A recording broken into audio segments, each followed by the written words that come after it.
اللہ اللہ حضور کی باتیں۔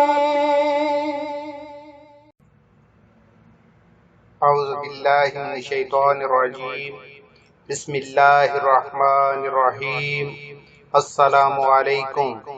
نئے دوست اس سلسلہ سے جڑنے کے لیے چینل سبسکرائب کر کے گھنٹی کو دبا دیں۔ صحیح بخاری کتاب الایمان، حدیث نمبر 21۔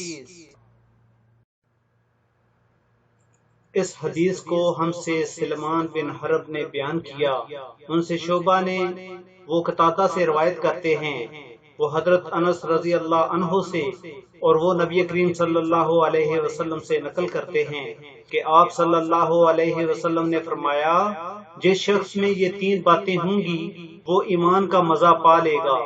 ایک یہ کہ وہ شخص جسے اللہ اور اس کا رسول اس کے ماسوا سے زیادہ عزیز ہوں، اور دوسرے یہ کہ جو کسی بندے سے محض اللہ ہی کے لیے محبت کرے، اور تیسری بات یہ کہ جسے اللہ نے کفر سے نجات دی ہو، پھر دوبارہ کفر اختیار کرنے کو وہ ایسا برا سمجھے جیسا آگ میں گر جانے کو برا جانتا ہے۔ واللہ بالصواب والسلام۔ Please subscribe my channel for hadith program. دل ہمارے سلام گہرے